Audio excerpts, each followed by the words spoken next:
जी नाजरीन, मैं हूं आपका होस्ट शबीर हुसैन और आप देख रहे हैं प्रोग्राम जुर्म का सरपरस्त कौन। आज हमारे साथ एक ऐसा मजदूर हमारे साथ मौजूद है जिसके साथ पुलिस की गुंडागर्दी जो है वो हद से ज़्यादा बढ़ चुकी है। इसके साथ जो ज्यादतियाँ हुई, जो इनसे जानते हैं कि इनके साथ पुलिस गर्दी क्या क्या हो रही है। जी हबीब भाई बताइएगा। हम जी ग्यासर खां की अदालत में इसी महीने की 6 तारीख को गए थे। तारीख पे दोनों मियाँ बीवी और मोटरसाइकिल सी जौन सी मेरे साले की थी, मेरे पास उसकी मांग के लेके गए थे। जब कचहरी गए तो तारीख पे वो केस बरी हो गया। तकरीबन को 12 बजे के 10-5 मिनट में हम बाहर निकले हैं। जब बाहर गए तो कचहरी से बाहर गए तो आगे एक चौक आता, उस चौक में जाके हमने 2 मोटरसाइकिल सवार हैं, सिविल कपड़ों में मुलाजिम हैं। उन्होंने हमें बुलाया कि मलक तारक साहब ने आप बुलाया। पीछे से हमने देखा तो उन्होंने कॉल की है तो असलम भट्टी जौन सा CTCI में इंचार्ज था, सब इंस्पेक्टर, वो सर आ गया है। उसने मोटरसाइकिल भी सर बैठा ली है और मुझे भी गाड़ी में बैठा लिया। मेरी बीवी को उधर ही छोड़ दिया। मुझे गंडा सिंह थाने ले गए। गंडा सिंह थाने से सर मुझे रात को 7 बजे आ गए हैं मलक तारक साहब। SHO DSP की कमान करता है। जब आपको उन्होंने पकड़ा है, हाँ जी, उस टाइम वक्त क्या था? उसे तकरीबन 12:15 बजे का टाइम था दिने। हाँ, तकरीबन 12 बज के 23-24 मिनट हुए थे जब उन्होंने अरेस्ट किया मुझे। मेरी बीबी को उधर ही छोड़ दिया। मुझे गंडा सिंह ले गए। असलम भट्टी साहब आए हैं, उसने गाड़ी भी रख ली है, सरकारी गाड़ी है, सिविल कपड़े हैं और एक ड्राइवर है, वो 2 मुलाजिम से साथ, जिन्हें मैं शक्ल तो जानता हूँ, नाम से नहीं। ये मुझे पता है कि मलक तारक का कार्य खास है मुलाजिम। उन्होंने कहा शाम को आएगा तो उससे बात कर लेना, जो 5 लाख रुपया दे दो तो मलक से पहले ही आपको तोड़ देते हैं। शाम को मलक जब आपको पकड़ा गया तो किस बंदे ने, क्या नाम है उसका, उसने वर्दी पहनी हुई थी, सिविल था, सिविल कपड़े में, किसने आपसे 5 लाख रुपए मांगे? मोटरसाइकिल पे 2 मुलाजिम थे सर, सिविल कपड़े में थे। ऐसे मुझे ये वाजिया पता है कि वो 2 मुलाजिम है, वही मुझे गंडा सिंह थाने लेके गए थे। मलक तारक का नाम लेकर। आप उनका नाम जानते हैं? नाम नहीं सर जानता, शक्ल से जानता हूँ। जब वो आपके सामने आएंगे आप उनको पहचान लेंगे? बिल्कुल, उसे उन दोनों को मैं पहचान लूंगा सर। असलम भट्टी को भी पहचान लूंगा, वो सरकारी गाड़ी में बाद में आया, उसने डाला खुलवाया। मेरी बीबी ने कहा मोटरसाइकिल रहने दे, ये मेरे भाई की मोटरसाइकिल। उसने कहा नहीं, मोटरसाइकिल भी ले जानी है। वो मोटरसाइकिल भी गाड़ी में लद ली है, मुझे भी गाड़ी में बैठा लिया। एक ड्राइवर है मलक साहब थे, जेडे असलम भट्टी साहब थे, वो सिविल कपड़े में थे और मुझे उसने कहा भी आपको DSP साहब के पेश करना है। मलक तारक साहब के गंडा सिंह लेके जा रहे हैं। गंडा सिंह लेके चले गए सर। उधर मैं बंद रहा हूँ तकरीबन शाम 7 बजे तक। 7 बजे मलक साहब आ गए। मलक साहब ने बोला हाँ भी ये बताएं आप रखा। मलक कौन है, उसका नाम पूरा? मलक तारक साहब है जी, SHO डिप्टी CA की कमान कर रहा था, पूरे जिले कसूर का निगरान अफीसर था। उन्होंने मुझे बोला जी 5 लाख रुपया दे दो। आगे आपसे 10 लाख रुपया लिया था जब उधर पर्चा आपका दिया था, फिर 302 का आपका पर्चा दिया था, फिर आपसे 10 लाख लिया था, मदई मैंने अपना बनाया था। तो अब ऐसा करे हाफ कर लेते हैं, 5 लाख दे दो और घर को जाओ। मैं क्या सर को मदई है, मेरे सामने लाएं, कोई मेरे खिलाफ एप्लीकेशन है उसको सामने लाएं, इधर मैजिस्ट्रेट में बढ़ाएं, उनकारी कर लें। उससे उनकारी को छोड़ो, सिर्फ 5 लाख रुपया दो, आपकी बीबी बेगम को फोन करो, लेके आ जाए, आप मोटरसाइकिल पकड़ो, आपके घर को जाओ, नहीं तो फिर गोली खाओ। मैंने सर पैसों को इनकार किया तो उन्होंने सर क्या चलो ठीक है, आज रात को आपको गोली मार दी जाएगी। आंखें बांध ली है सर। उधर सदर थाने में ले आया, रशीद इंस्पेक्टर था सर, नोटिफिकेशन इंचार्ज लगा। आगे भी उसके खिलाफ सर मेरी बेगम की उसने बात छोड़ी थी, मोटरसाइकिल मार के सवार पे इधर बाईपास पे, उनके खिलाफ आगे भी रिट जज साहब ने ऑर्डर दिए थे। जो आपसे पहले 10 लाख रुपया लिया गया, ये एक आपने FIR दिया में, इसमें लियाकत अली वल्द अल्लाह दिता कौम खोखर, ये मुदई है? ये मुदई था सर, ये जो सा सब इंस्पेक्टर सनत आया मुजफ्फर, जिसने ये FIR काटी है मौके पे, ये सर उसका साला लियाकत है जौन सा, ये सर ताए मुजफ्फर का साला, उसकी 2 शादियां सर कसूर में उसने शादी की, उसका साला। उसने कहा था मलक साहब को पैसे दे, फिर खुद जाके मैंने पैसे दिए, उन्होंने दूसरे दिन बयान दे दिए अंदर अदालतों में। आपको पकड़ा हुआ था, पैसे कौन लेके गया था 10 लाख रुपए? मेरी बेगम लेके गई थी पैसे, उधर तारीख पे पैसे दिए इन्हों को मेरे सामने, उधर मॉडल कोर्ट की अदालत में। उन्होंने लियाकत मुद्दई को बुलाया कि ठीक है काम क्लियर हो गया, तुम अपने इसके बयान दे दो, ये 1.5 लाख रुपया आपका। 1.5 लाख उनको दे दिया हमने, 10 लाख इसको दे दिया। 1.5 लाख रुपया हमने जिस बंदे को दिया उसका नाम क्या है? उसका नाम लियाकत है जी, वो ताए मुजफ्फर से सब इंस्पेक्टर खारा रोड चौकी इंचार्ज था, उसका वो साला है। और ये मलक तारक साहब से, ये SHO साहब थे उधर सदर थाने में। अब जो वकूआ हुआ, जो ये आपसे 5 लाख रुपया मांग रहे थे, हाँ जी। ये किस तारीख का वकूआ है? ये सर यही महीने की 6 तारीख है सर। अदालत में तरीक पे गया, ग्यासर खां की अदालत में, उसने हमें बरी किया 12 बजे। उधर से बाहर निकले सर को 12:15 बजे या 12:30 बजे इन्होंने मुझे पकड़ लिया। पीछे से 2 मुलाजम आए हैं, उन्होंने पकड़ा, उन्होंने कहा जी आपको मलक तारक साहब ने बुलाया, हमने तुम्हें ले जाना, हम मुलाजम हैं। मैंने कहा जी आप सिविल कपड़ों में हैं, वो अपना तारफ कराया। उन्होंने कहा पीछे गाड़ी आ रही है। पीछे देखा तो असलम भट्टी साहब थे, सिविल कपड़े में बैठे थे, CI में लगे हुए थे, सिटी CI साहब आ गए, असलम साहब। उन्होंने जी मोटरसाइकिल भी मेरी गाड़ी में लद ली है, मेरी बीबी को उधर छोड़ दिया, मुझे बैठा लिया। मेरी बीबी ने कहा मेरे भाई की मोटरसाइकिल है, ये तो मुझे दे जो। उसे कहा मोटरसाइकिल नहीं मिलेगी, कुछ भी नहीं मिलेगा, तुम इसकी खैर मांगो, तुम मोटरसाइकिल मांग रही हो। ये मलक तारक के पास जा रहा है, आगे भी आप उसे जानते हैं। उधर ले गए। शाम को 7 बजे मलक तारक आया, उन्होंने बोला ये 5 लाख रुपया दे दो। पहले मुलाजम आए, उन्होंने बोला भी साहब से मुकलें, मलक तारक साहब से। आपको तो पता है आगे भी उसने, आपने 2 केस निबेड़े हैं, आपके केस आपके ऊपर पाए थे, आपने 10-10 लाख उसको दिया था। मैंने कहा जी अच्छी तरह से जानता। उसने कहा उसके आपको पेश करने लगे आगे। उधर सर ऊपर ले गए हैं गंडा सिंह थाने में, उधर पेश किया उसके।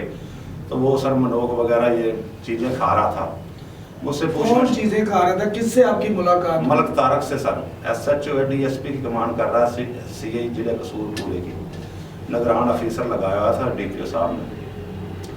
उसके बाद सर वो 7 बजे घंटा मुझे बात करता रहा, जब यार पैसे नहीं मंगा रहे। मैंने कहा सर पैसे है नहीं है, या ऐसा करो टाइम दे दो, वो 10 दिन का, तो हमको प्लाट वगैरह या घर बन बेच कर आपको पैसे दे देंगे। उन्होंने कहा ये इंतज़ार नहीं है, अब तो सिर्फ गोली आपकी, या पैसे मंगा लो या गोली है। मैं कहा सर मार दो। फिर उसने मुझे ले गया उधर रायगंज रोड पे, जाली पुलिस मुकाबला बनाकर, डकैती का केस बनाकर हमारे ऊपर 2 फायर मारे हैं। ये फिर मुझे ले आए थाने सदर। जब आपको फायर लगाए हैं तो कौन कौन था साथ? ये हाजी रशीद सा इंस्पेक्टर मार साहब सदर थाने में लगा था, नोटिफिकेशन इंचार्ज था, और मलक तारक साहब से जौन से। आपको जिस बंदे ने फायर लगाया वो कौन था? वो मलक तारक सा सर, मेरी कंध पे बैठा, पाँव बंधवाए हैं, पीछे से हाथ बंधवाए, हाथ मेरे अगली तरफ इसने पकड़े थे हाजी रशीद ने। और जौन से मोटरसाइकिल पे 2 सवार थे, उन्होंने एक मुलाजिम था दाढ़ी वाला, वो दाढ़ी वालों ने मेरे पाँव पकड़े। मलक तारक ने मेरे ऊपर बैठा, पीठ पे बैठकर और ऊपर सिराना रखकर पट्ट में 2 फायर मारे। मुझे पूछा 5 लाख इलाज पे लगा लेना, मुझे ना देना, और आपके ऊपर केस भी पा दूंगा। और ये भी धमकियाँ उसने दी हैं कि आपकी बीबी के ऊपर मनशियात पाई जाएगी, उसको मनशियात में अंदर कर देंगे, आपकी जमानत कराने वाला भी कोई नहीं होगा। मुझे भी धमकियाँ दी अगर जो और कोई कार्रवाई करेगा कहीं भी मैं आपको लिखूंगा कि पुलिस मुकाबले में मरवा दूंगा, आपके खिलाफ आगे भी पर्चे हैं, किसने आपकी बात सुननी है। ये सर उसने सवाल जवाब किया है सर। अब जो मामला हुआ है, अब आपकी जो बेल हुई है, जो किस ये सर मलक तारक साहब गए थे अस्पताल, उसने मेडिकल भी हमें सही नहीं लेके दिया, मेडिकल दुरुस्त नहीं दिया है डॉक्टर ने उस। और ये मेरे पास उधर अस्पताल में गया, 4 दिन सिर्फ रखा, उन्होंने मुझे डिस्चार्ज करा दिया। उन्होंने कहा इधर थाने में फेंको इसको या जेल में फेंको। 2 दिन। नाज़रीन, आपने एक मजदूर की आवाज़ सुनी कि उसको किस तरह पुलिस गर्दी में मुलव्वस किया गया। पुलिस ने अपनी गुंडागर्दी किस तरह की कि एक बंदे को रोड से उठाकर और उससे 10 लाख रुपए मांगे, फिर उसे कहा भी 5 लाख रुपए दे दो। उसने अगर 5 लाख रुपए नहीं दिए तो उसकी टांग पर 2 फायर लगाए गए। तो आइए हमारे साथ हमारे लीगल एडवाइजर मौजूद हैं, उनसे पूछते हैं कि इस केस के बाबत हबीब भाई को क्या करना चाहिए और जो पुलिस गर्दी है इसके बाबत महकमे को क्या एक्शन लेना चाहिए। जी जनाब, इस केस में मामला इस चीज़ का है कि पुलिस अपने तौर पर हर चीज़ कर रही है और अफसराने वाला इन पुलिस वालों को सपोर्ट कर रहे हैं। हालांकि कानून मौजूद है, अगर किसी शख्स को नाजायज़ तौर पर हिरासत में लिया जाए तो 342 की FIR होती है। इसके अलावा यहाँ पर जाने ये इन्हें पकड़ के 2 फायर मारे गए टांग में, इसका मेडिकल क्लियर होना चाहिए। मेडिकल अगर डॉक्टर जो है ना ये मेडिकल में कुछ चीज़ें छोड़ गया है, इसकी इन्हें फ़ौरन जो है ना ये सेशन कोर्ट में 22A(B) की पिटीशन फाइल करनी चाहिए या हाई कोर्ट में चले जाना चाहिए, जहाँ से जो है ना ये आर्डर्स आएंगे। एक मेडिकल बोर्ड बैठेगा और मेडिकल बोर्ड जो है ना ये क्लियर कर देगा। इस मेडिकल में हर चीज़ वाज़ेह की जाती है कि कितने फासले से किस तरीके से जो है ना ये फायर लगा है, और वो क्लियर हो जाता है कि पुलिस मुकाबला है। दूर से फायर लगा होगा तो साबित हो जाएगा कि ये पुलिस मुकाबला है, अगर नज़दीक से फायर लगा होगा तो साफ वाज़े तौर पर पता चलेगा कि ये खुद फायर जाने किसी ने नज़दीक से मारा है। इन्हें फ़ौरन हाई कोर्ट जाना चाहिए, इन्हें हर कानून का दरवाज़ा खटखटाना चाहिए, अदालतों की तरफ जाना चाहिए, क्योंकि हमारा माशरा, हमारी पुलिस, एक ये मुल्क इस तरह जो है एक पुलिस स्टेट बन चुका है। पुलिस की जगह जगह से शिकायतें हैं, लेकिन सारे पुलिस वाले गलत नहीं हैं, सारी की सारी काली भेड़ें नहीं हैं। पुलिस वालों में भी चंद एक काली भेड़ें हैं जो गुंडागर्दी करते हुए, जो इस तरह की नीच हरकतें करते हुए बहुत सारे गरीब लोगों को तंग करती हैं, तंग करते हुए जो है ना ये ब्लैकमेल करके पैसे ले रहे हैं। तो इसके लिए ने अपने महकमे में भी एसपी डिसिप्लिन के पास भी एप्लीकेशन देनी चाहिए और ज़्यादा से ज़्यादा कोर्ट्स की तरफ रुजू करना चाहिए।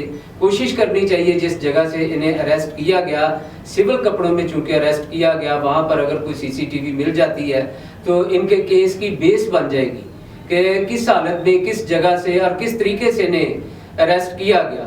और रही इस चीज़ की कि जिस मुद्दई ने बयान पैसे लेकर दिए हैं, तो इस सिलसिले में भी इन्हें एप्लीकेशन देनी चाहिए थी और उसको परसू करना चाहिए था। अदालतों के दरवाजे खटखटाने चाहिए थे, पिटीशन फाइल करनी चाहिए थी। इस तरीके से इन्हें किसी न किसी तरीके से इंसाफ मिल सकता है। जी, अभी इन्होंने इंसाफ लेने के लिए एक डीपीओ साहब को कसूर में दरख्वास्त भी दी है, मगर उसके ऊपर इनकी कोई भी सुनवाई अभी तक नहीं हुई। इन्हें जो है ये हायर अथॉरिटीज़ की तरफ IG, DIG, SP discipline in साइडों पर आना चाहिए, क्योंकि अगर वो डीपीओ कार्रवाई करना चाहता तो वो अपने नीचे एक एसएचओ शिप वाले बंदे को डीएसपी के इख्तियारात क्यों देता। ये तो वही बात है कि जो बंदा जुर्म करवा रहा है उसी को एप्लीकेशन, उसी से इंसाफ मांगने जाना है। इन्हें आईजी, डीआईजी और बाकी महकमों में एप्लीकेशनें देनी चाहिए। इस तरीके से इन्हें जो है ये इंसाफ मिल सकता है। इसमें इनकी सच्चाई जो है, कुछ डॉक्यूमेंट्स हैं जो एक सच्चाई इनकी बताती है कि जब ये पकड़े गए हैं तो इन बीबी ने 15 पर कॉल की है सुबह 11:20 पे, और 15 वालों ने मशवरा दिया है कि आप 1787 पे कॉल करें ताकि ये पुलिस के खिलाफ है। तो ये 1787 पर एक जो है ना बीबी ने कॉल की है, जो उनके कंप्यूटर का एक जो प्रूफ है कि सुबह 11:20 पर इन्होंने ये एक जो है कॉल किया, उसका उस कॉल का ये डाटा है। उसके बाद इन्होंने जाकर 12 बजकर और कुछ मिनट पर जाकर इन्होंने एप्लीकेशन भी मूव की है और 7 तारीख को इनको बुलवाया भी गया है। और मलक तारक को अभी तक जिस डीएसपी के साथ पास उसकी हियरिंग है, उसके पास ना तो दोनों पार्टियों को आमने सामने नहीं सुना गया। इन्हें पिटीशन फाइल कर देनी चाहिए सेशन कोर्ट में 22 AB की, उसमें कमेंट्स कॉल किए जाएंगे, उसमें रिपोर्ट मांगी जाएगी। इस तरीके से जो है ना ये इनका केस हल हो सकता है, क्योंकि पुलिस वाले हर केस को लिंगर ऑन करते हैं ताकि मुद्दई थक जाए और हमारे खिलाफ कार्रवाई करवाने से घबरा जाए। इस वजह से ये सारा मामला लटका हुआ है, तो इन्हें अदालत की तरफ रुजू करना चाहिए। जी नाज़रीन, आपने देखा कि हम जो सादा लोग होते हैं, हमें अपने कानूनी राइट्स का नहीं पता होता, जिस वजह से पुलिस वाले हमारे ऊपर इस तरह की गुंडागर्दी करते हैं। तो प्रोग्राम देखते रहिए, इस तरह के आपको लातदार प्रोग्राम आपको आपके सामने पेश करेंगे और आपको जो लीगल हमारे कानूनी राइट्स हैं वो भी आपको बताते रहेंगे।